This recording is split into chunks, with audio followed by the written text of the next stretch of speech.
I gotta get the camera set up first because I'm constantly on my clients' butts about not filming content, and I'm not gonna, break my own rule. So yes, you have a wonderful introduction sheet with a beautiful picture of Liz. If you look closely, she has chicken earrings and they're wearing boots. And I am not her, but we have been mistaken for sisters before, because if you do put us side by side in person, we do look kind of similar. But yeah, sorry, not Liz today. She's really sick. She really did want to be here. She called me this morning when she was leaving the ER from getting fluids. She's like, I just want to be there. I'm like, I know, I'm going to do the best I can, okay?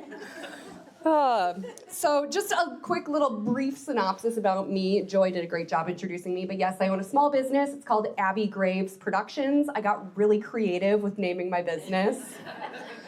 But I am a podcast producer. I produce podcasts for 10 people every single week across the entire country, and I even worked with cattle ranchers in Australia for a while on their podcast, so I'm worldwide, no big deal.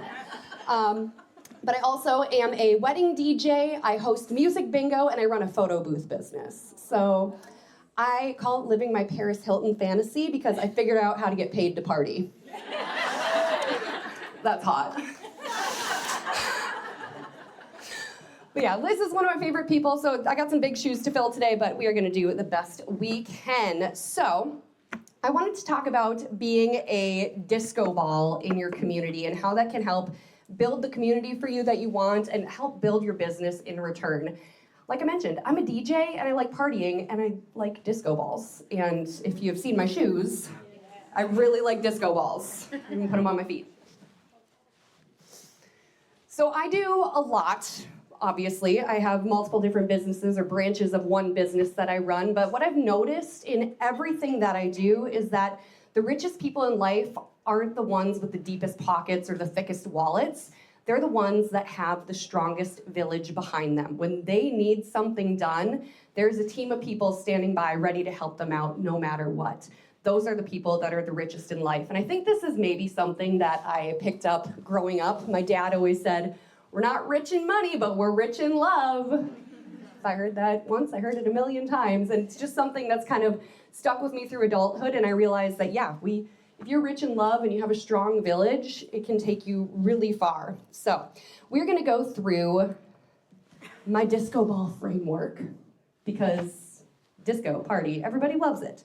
So it's kind of a weird world we're living in. I feel like it was getting weird and then COVID hit and then it got really weird, but there's a loneliness epidemic. How many of you have heard loneliness epidemic? Yeah, it's something that's getting tossed around. I think, what was the most recent stat? Someone said that if you're lonely or you classify yourself as lonely, it's as bad for your health as smoking 15 packs of cigarettes or something like that. Like, it's really bad to be lonely. And we're kind of living in a strange world where we have the illusion of a village, the illusion of community. We have LinkedIn, Facebook and TikTok and all those places where we're building an online community, and those are great and they help to a certain extent, but having an in-person village really does make a difference when you're trying to build your book of business and build yourself as a pillar in the community, which is super important. And it's hard to find, but once you figure out how to do it, it does get easier.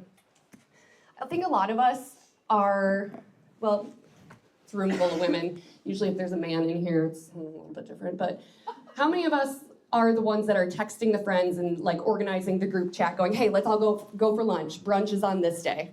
Okay, about half of us. The other half, are you guys kind of the ones that are super busy and you're waiting for someone else to make those plans? Is that kind of where we're at? It happens.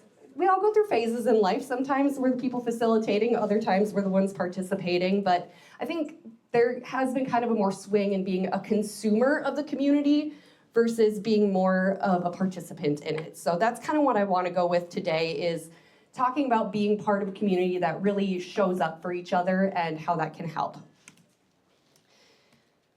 So this is my DISCO framework. It's an acronym, because I also like acronyms. I saw yours earlier and I'm like, yep, my people.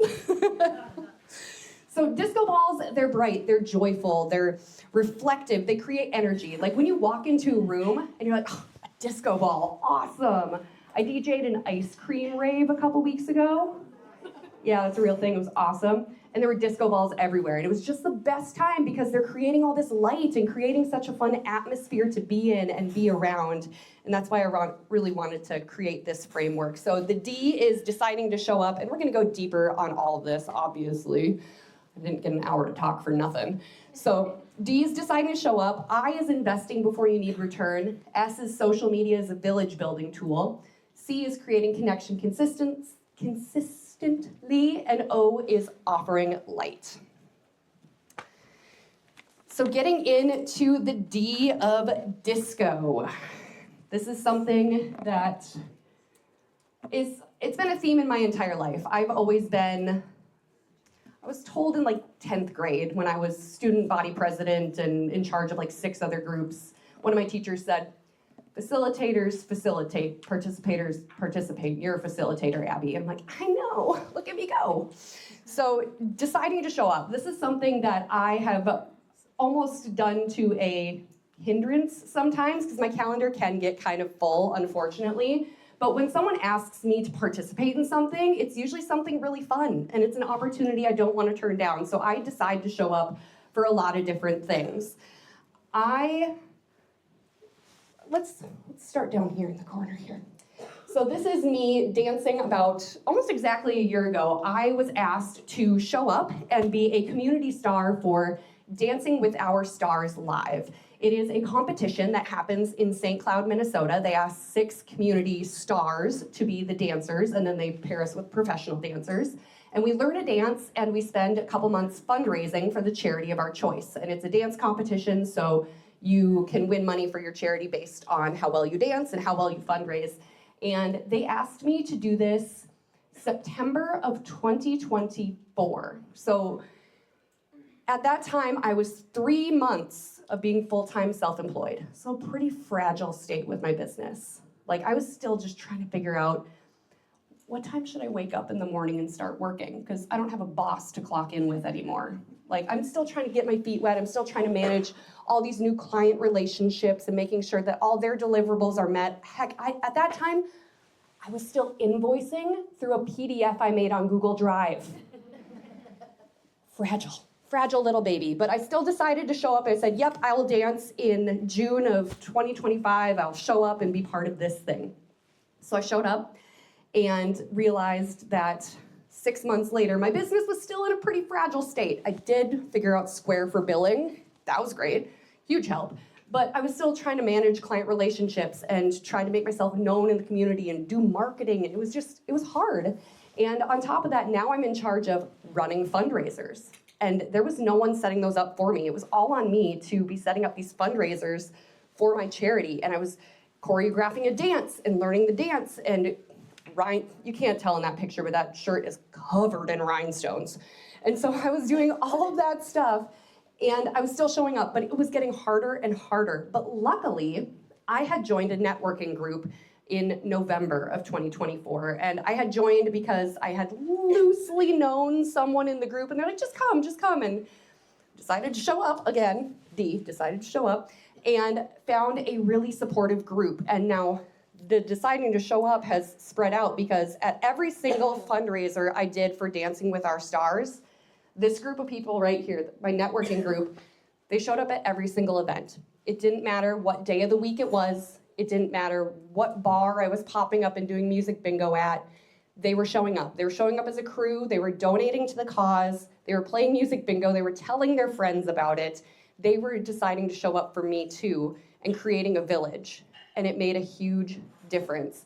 I ended up winning an extra $3,000 on top of what I fundraised for my selected charity for a total of $10,000 because this group of people decided to show up for me and be my village for something that was honestly a really hard time for me, but it's still really fun too, because I got to dance. But it was hard, but they showed up, and that made a world of a difference. And having that village helped tremendously.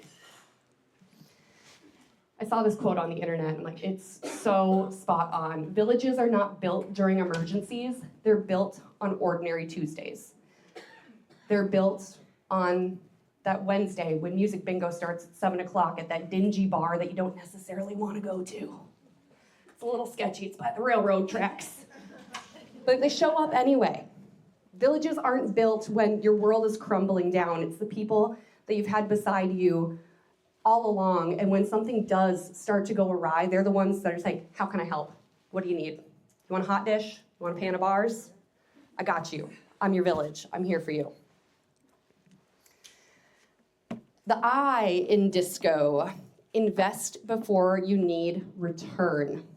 So I just recently learned about something called the 7-hour rule. Is this a new concept? Has anyone heard the 7-hour rule before? Okay, so the 7-hour rule states that you need to have 7 hours of meaningful interaction with someone before they're willing to pay a high premium price for something that you're selling. So I heard that, I'm like, 7 hours, that's a long time. And then I thought about last year at this time when I was buying a new vehicle. And I'm like, well, how many hours did I spend at the dealership? I'm like, well, that first day it was about 3 hours. That second day was about 2 hours, and then it was another hour and a half, 2 hours that third day when I was finally decided to buy my green Subaru Outback. And I'm like, yeah, and by the end of it, Eric was my guy. Me and Eric, bald Eric with the beard at Subaru in St. Cloud, we are tight. I knew where he was going hiking that weekend. I knew that he was bringing his Australian Shepherd with him, and I even knew that his favorite water bottle was the blue Nalgene, not the green one. Because I had spent time with him. I knew about his life. I knew about him as a person, and we spent 7 hours together, and I was willing to buy a high-ticket item, a car, from Eric. And it's the same thing with, I'm in a room full of insurance agents. 7 hours with my insurance agent. It was the guy who was showing up at different community fundraisers that I was at. We're in chamber together. He is, like, him and his wife makes these really cute like bracelets and stuff. So then I started following her on TikTok, and they're always doing stuff together. So then I'm like parasocially hanging out with them on social media and seeing what they're up to. They're really cute. But like, you're spending quality time with people, and that's what makes you want to invest in them and their business.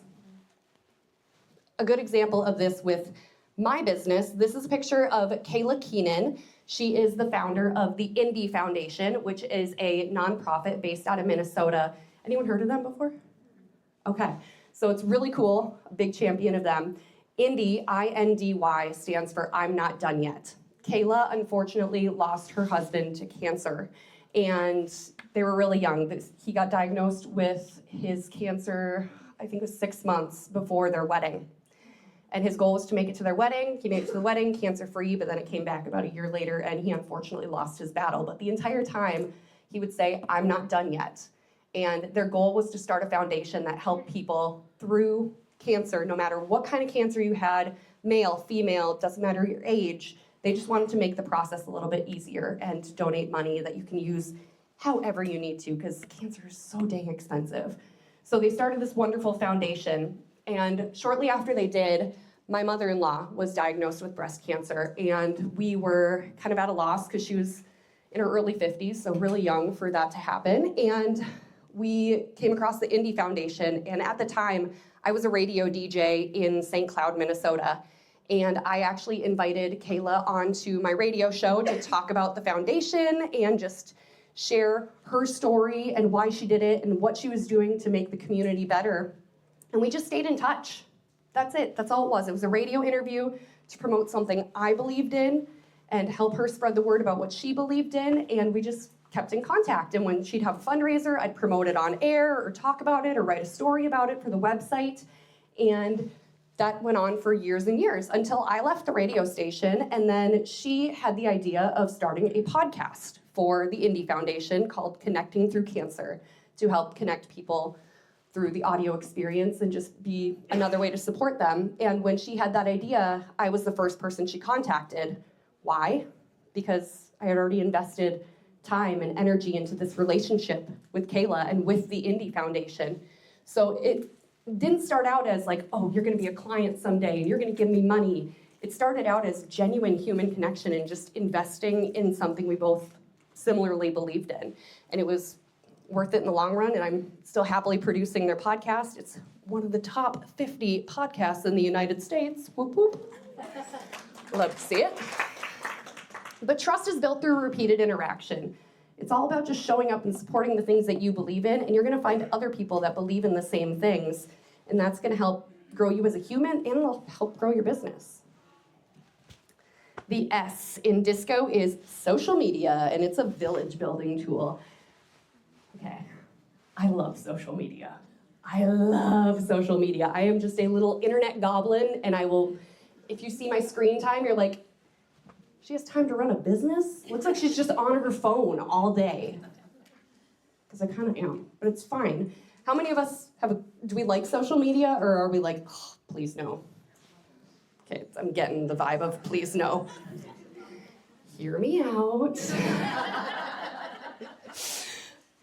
Social media is important. It is. It's unfortunately a necessary evil in this day and age, because that's where everyone hangs out. When they're on their phone at home, they're opening Facebook and Instagram and LinkedIn. It doesn't matter where you're at. It's a village building tool. I am, like I mentioned, a DJ, music bingo, photo booth. I do a lot of different things, but what I like to do after every single event is make a little recap video. 30-ish seconds of just some snapshots of people enjoying themselves at the event, promoting what the event was. An example of this is last week. I was at a chef gala. So good. I had a Bloody Mary deviled egg. Game changer. So good. I ate 4 of them. 4 full eggs, so like 8 halves, like egg math. But I was at this gala, and my photo booth was set up there. They had contacted me, and they're like, hey, Abby, we would love to have a photo booth there. It's a fundraiser for a women's shelter, though, so we don't really have a whole lot of money that we're working with. And I'm like, you know what? I'll just come pop it up for free, hang out for a little bit, enjoy the gala. I know you're going to feed me good food, so I'm willing to do this for you. And it's another cause I believe in. It's a wonderful organization helping women and children in central Minnesota find safe housing after domestic violence. I'm like, yeah, that's a cause I believe in. Why not show up and be part of this village for these people that need it and have a good time in the process? So I just grabbed little snips of what was going on throughout the night, made a big recap video, posted it on my social media pages, and I think I had 5 or 6 people send me private messages after seeing that, and they said, looks like you had so much fun. Also, I had no idea that this organization existed in the community. No idea. They're like, this would have been a great resource to share with my friend of a friend, a cousin, people looking for a safe place to go when fleeing a domestic violence situation. But just by posting what I was up to and how I was helping out and being part of a village, that then brought other people into the village, because now they know about it, and now they can spread the word about that organization. So social media, unfortunately a necessary evil, but it can do a lot of good. And I saw this on Pinterest. I'm like, yes. Your comment section become your village square. People can come and have conversations. They can start conversations, share ideas. I love, love, love when someone sees something of mine and it reminds them of something else. And they're like, oh, hey, you should check this out next. Or, hey, this organization might need a music bingo event. Or these guys are looking for a DJ for a fundraiser they're doing. I love when people drop into my comments and tell me about what's going on. That actually happened last year at this time. And someone needed a DJ for a fun run that was supporting NICU families. And unfortunately, I was already booked to do a wedding on the day they needed me last year. But this year, since I got tagged on social media, they contacted me super early, and they're like, hey, can you please DJ our fun run for the NICU families? I'm like, yes. As long as you have an outlet for me to plug in, I will be there. Just tell me when and where to set up. And so I'm doing that coming up the first weekend in June. But it's because of those interactions on social media where you're getting referrals for business, and I'm not charging to do a lot of these charity events, but I'm showing up, and I'm being part of someone's village. And it's a great visibility tool, and it just helps so much because there's other people to lean on. Okay, this is the one where I might start crying, so bear with me. So this is C, create connection consistently.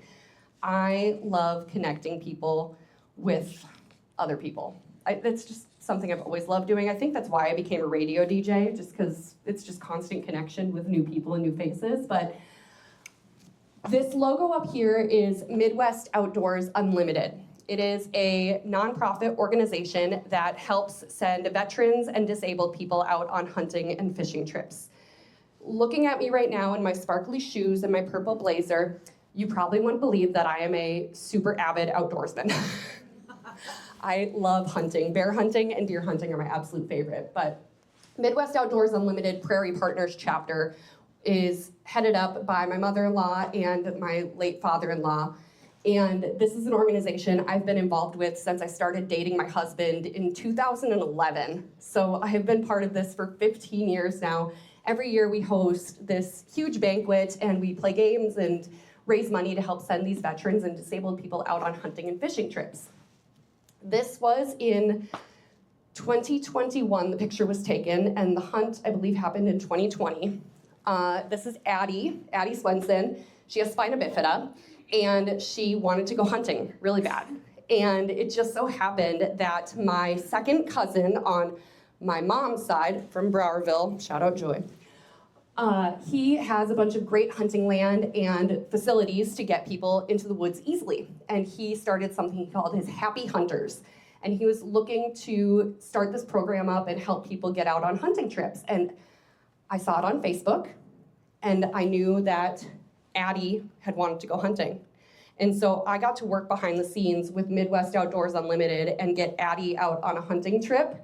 And she had kind of a rough opening morning, really slow, not a lot of action. And then in the afternoon, she ended up getting a really nice buck. And it was so awesome to see that happen. If you were to ask Addie's parents, or even my cousin Paul, who connected you? Who set this up? They probably wouldn't be able to point back to me. I'm willing to bet they wouldn't be able to say, Abby did that, but that's okay.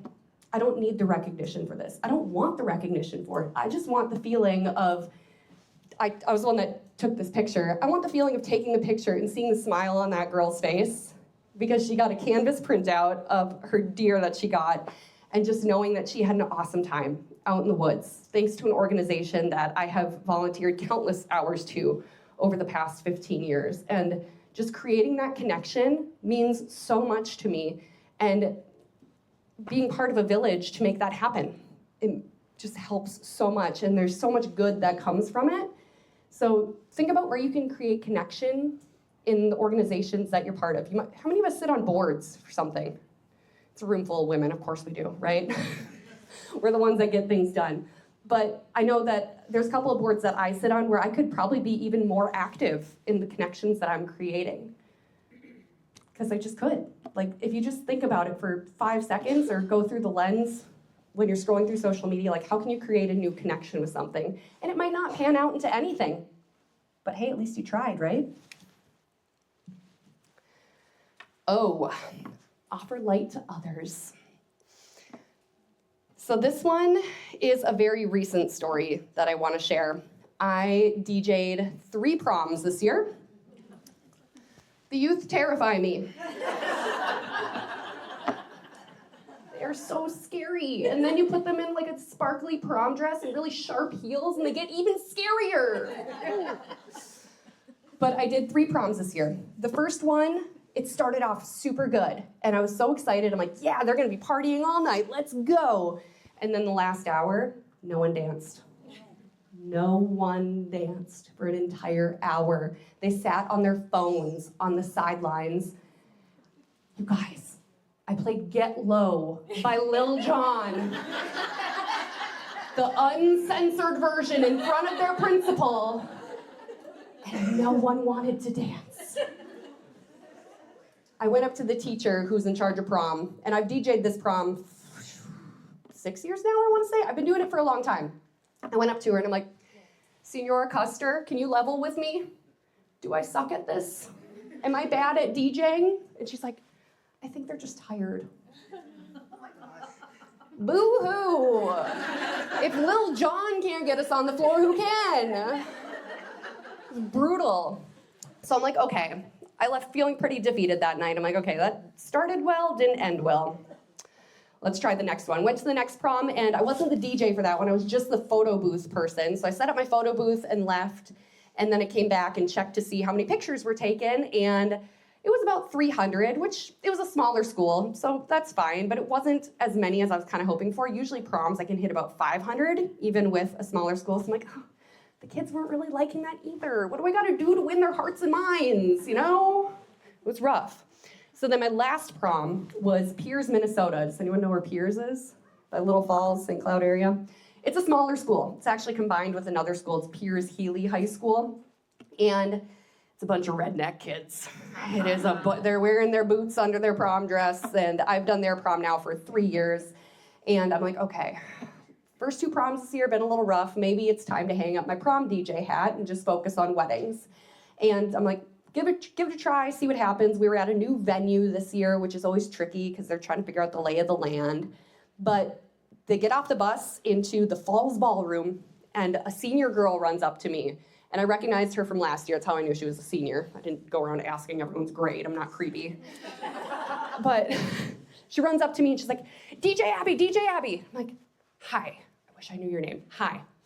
And she said, what time is the dance starting? I'm like, I think like 8 o'clock. It's 6:45. You guys still got to eat dinner. We'll get you through the food line. Enjoy yourselves, and dance will start. She's like, I'm like, oh God. She's like, can we start earlier? You want to dance? You guys want to dance? Like, cut a rug dance? And she's like, yeah, we're ready. I'm like, okay. Well, I still started the dance at about 8, but that didn't stop her from bugging me every 15 minutes, saying, can we get the dance started now? But once the dance started, this is what the dance floor looked like. It's probably hard to see, but this is a sea of kids, and there's another duplicate sea right here and right here. And it looked like that from 8 until 11, all night. There was never a dull moment on that dance floor, and it was because of that senior girl. Because what she did is once the lights went down, she started just grabbing the wrists of everyone at the tables and dragging them out on the floor and just dancing right off the bat. And they didn't stop all night. And if she saw someone sitting down, she was grabbing them. Or she was going up to them and going, hey, what song should Abby play? And then she'd come and write it on my clipboard. Like, she was the one facilitating the fun in the room, and she was giving everyone permission to have fun and not be scared to be seen.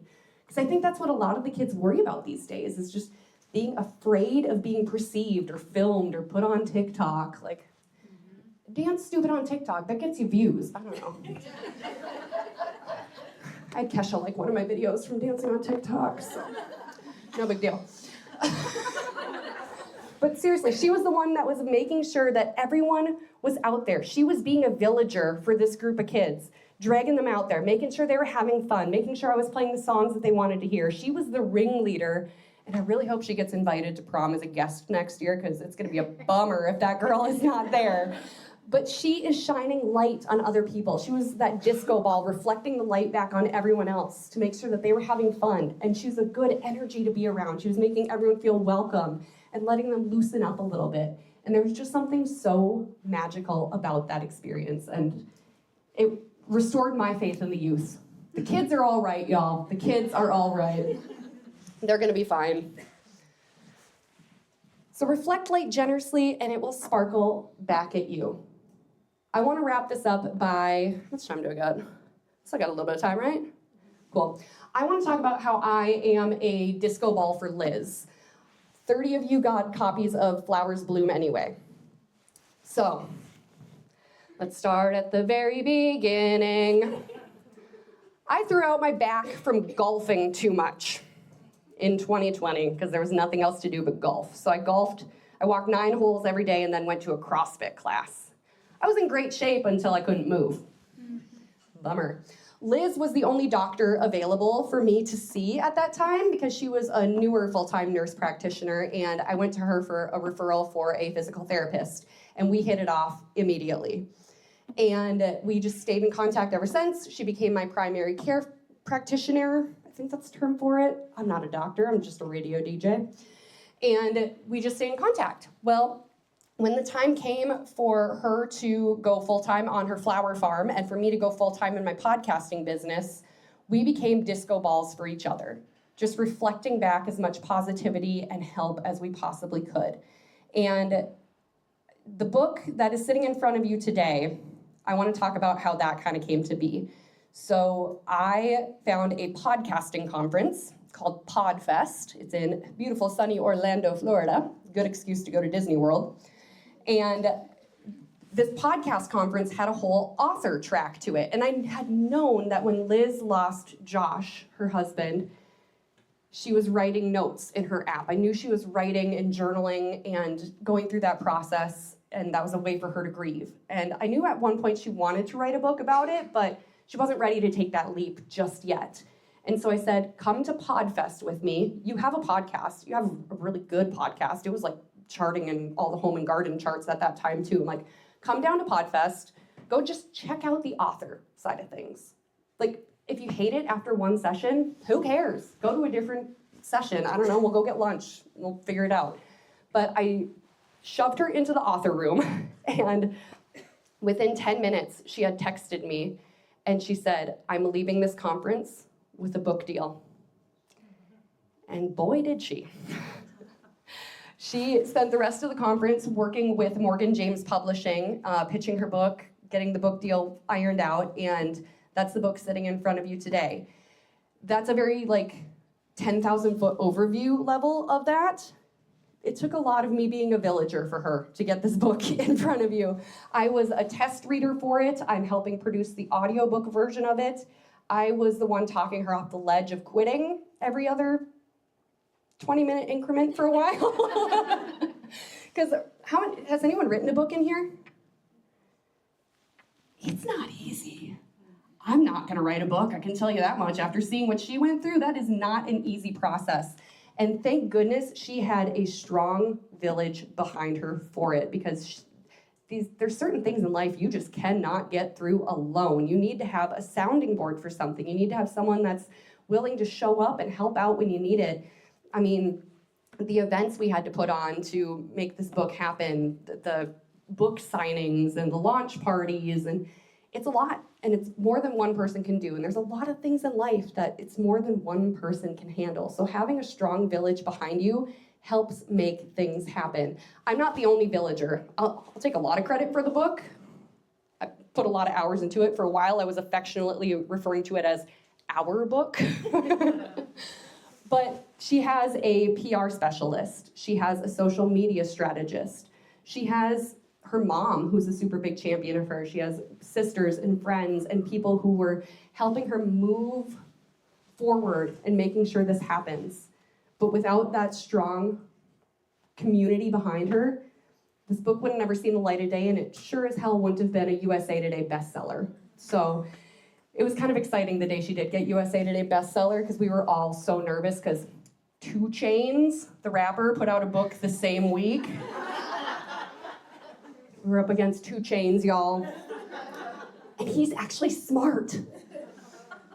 That was news to us. But we were so worried. We're like, oh, what if 2 Chainz beats us? And it was Dr. Seuss's birthday, and how USA Today bestsellers are named is based on how many books sold. It doesn't matter when the book was published, it's all how many were sold that week. And she ended up being number 69 on that list. And we were all in a group chat at 5 a.m. going, where's the list? It hasn't refreshed. Where is it? And then when we finally saw that she made it, it was just celebrations and tears and hugs, and it just wouldn't have happened without a huge network of people behind her. So it's so important to be a villager for other people, because you never know when you're going to need to flip it around. Villages are so important. I'm a firm believer in it. There is a point where you might be doing too much. That's a totally different topic. We can deal with that another day. But for now, just think about how you can be a disco ball for someone else, and how you can reflect light back at them and help make their day a little bit better.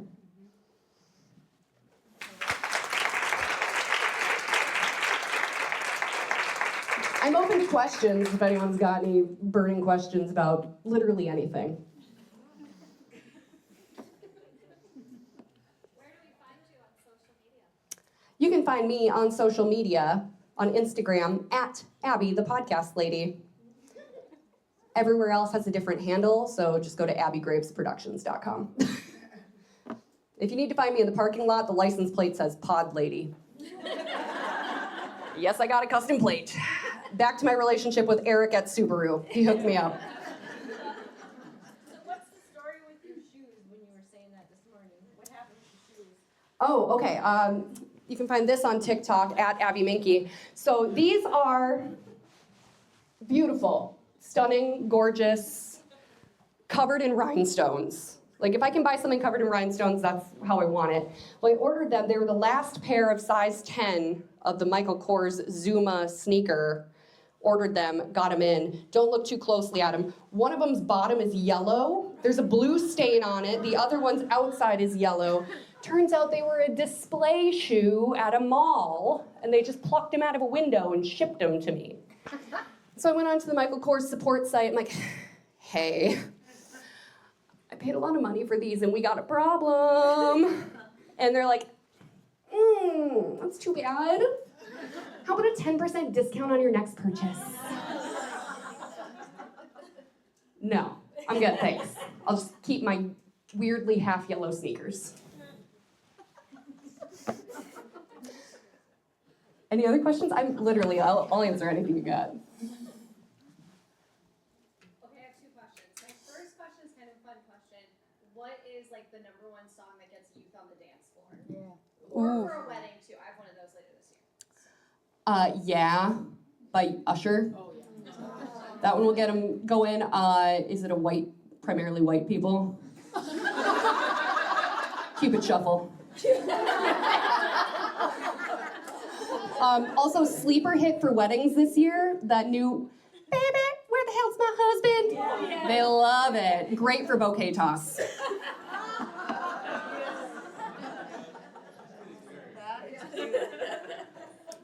second question can be more of like a content-related session. But in your experience, like, I think about just like the things that I've had happen this week, like as a villager, like one for somebody else and then one for me. You shared a lot of really great stories. Is there any others that didn't like fit in your presentation that you've been a villager for, someone's been a village for you, that you would love to talk about during this time? Yeah, let's go back to this picture. So Kurt, my late father-in-law, 2 weeks after this picture was taken, unexpectedly died of a heart attack, which was almost 3 months to the day of Liz losing Josh in that book. So we walked very similar paths of Flowers Bloom anyway. But when Kurt passed away, my best friends were the best villagers a person could ask for because they knew it was gonna be overwhelming. I was the first in the friend group to lose a parental figure. And so this was uncharted territory for us. So we don't have there's no protocol for this kind of thing, right? There's no correct way to show up for someone, but they knew how, because my husband's been part of my life for 15 years, so they've known him a long time too. They knew how he was gonna kind of take it, and they knew how I was gonna take it, and they knew that I would be the person, even though I was a daughter-in-law, I was gonna take charge, make the picture boards, help organize the funeral. I was gonna be the person helping moving that ball forward.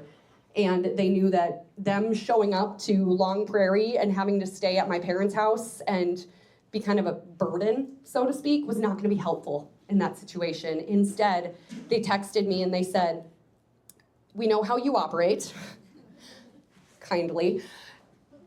And they're like, we think it'd be better to just let you get through these next week and a half. You tell us when you're ready, and we're gonna make dinner and bring it to your house in Sauk Rapids, which is an hour away from Long Prairie. Like, I don't live in my hometown anymore. And they're like, we'll just meet you at your house when you have time.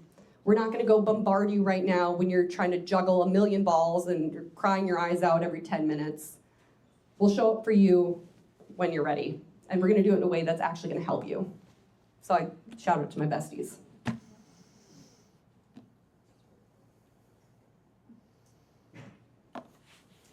What's been one of the biggest challenges you've run into when basically you're a leader in different areas in the community and all that? What has been one of the biggest challenges that you've run into? Is it yourself? Is it someone else? I think one of the biggest challenges of being a leader and being a villager for other people in my community is spreading myself too thin. I'm one of those people who's really good at burning the candle at both ends, breaking it in half, starting that on fire, and then breaking the half of a half and starting that on fire, and still somehow not burning the house down. It gets close, but we're not calling the fire department quite yet.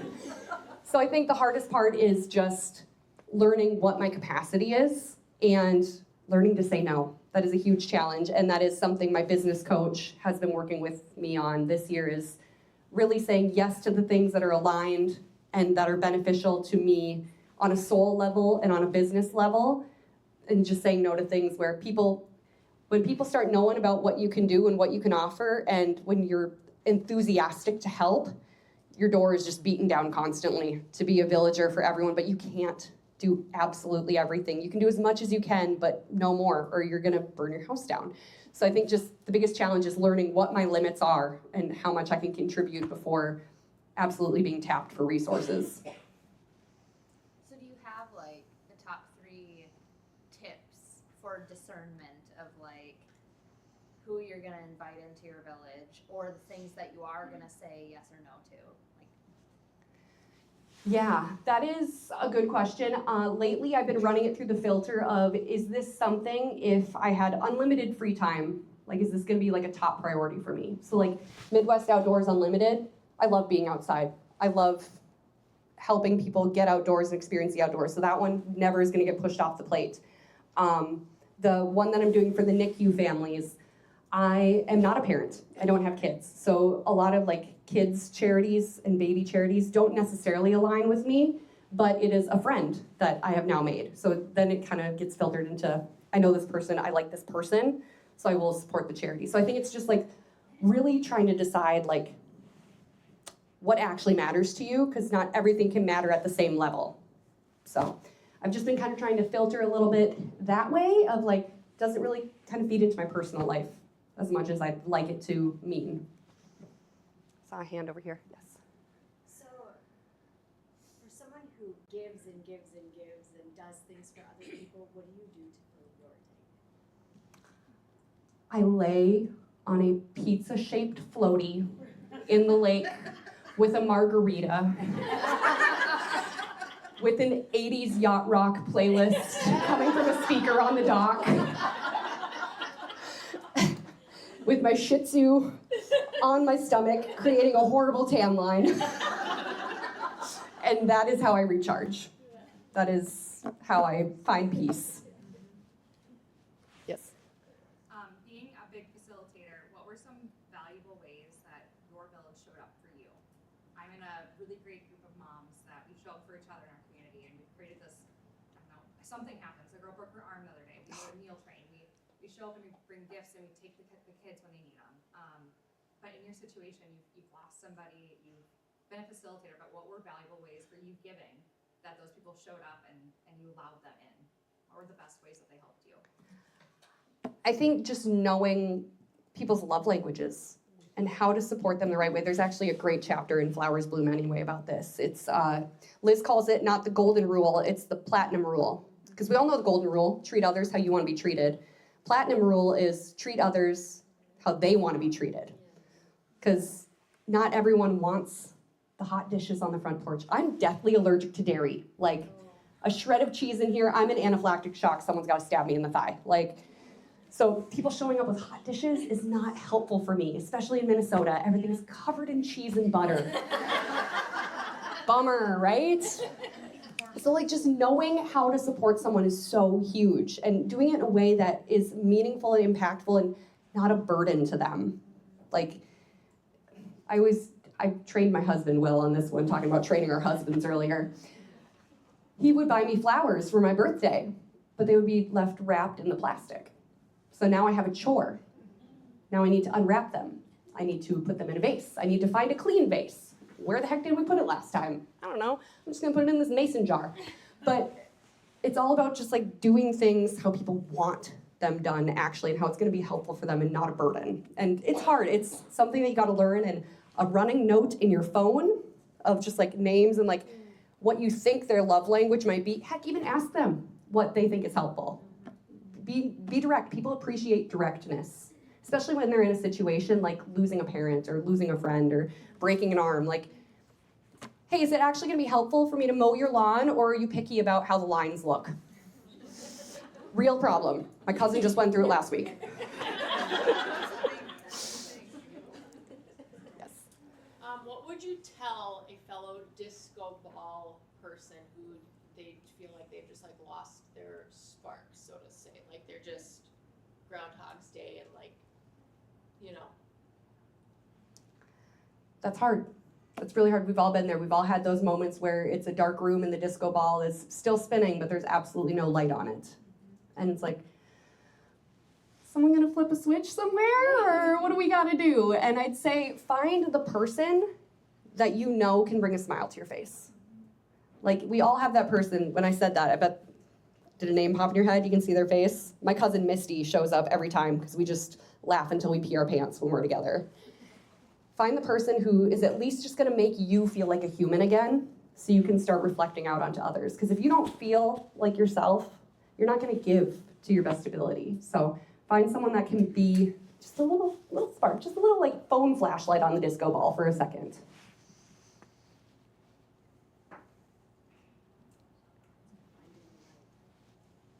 Yes.